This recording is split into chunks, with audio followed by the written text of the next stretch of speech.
Have you ever wondered how parents navigated the ups and downs of childhood emotions in a bygone era, long before our current understanding of emotional intelligence?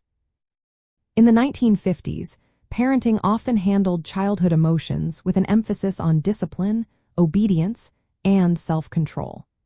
Children were generally encouraged to be composed and quiet, with strong emotional displays often viewed as something to be managed rather than deeply explored. The prevailing wisdom of the time favored a more structured approach to raising children.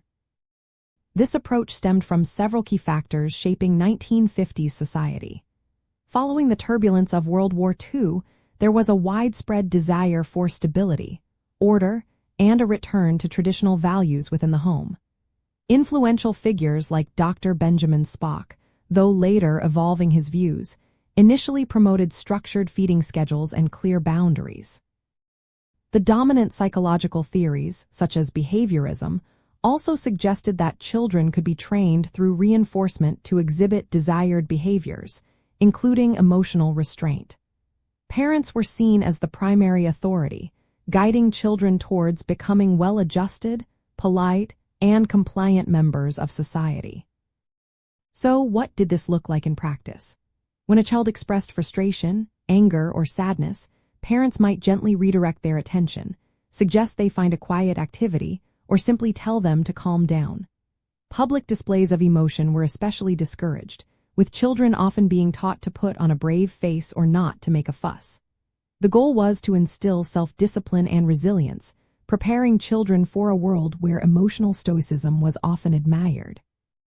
This era placed a high value on children learning to regulate their feelings internally, often without extensive verbal processing from parents. For example, a scraped knee might be met with a comforting hug and a prompt to be brave, rather than a prolonged discussion of pain or fear. This was not due to a lack of love, but rather a different cultural understanding of child development and emotional needs, focusing on external behaviors more than internal states. This was a parenting style rooted in the belief that teaching children self-mastery and social conformity would best prepare them for adulthood. Understanding 1950s parenting offers a fascinating glimpse into the evolution of family dynamics and our societal understanding of childhood. It highlights how much our views on nurturing emotional expression have changed, moving from an era that prioritized composure and obedience to today's focus on validating feelings and fostering open communication.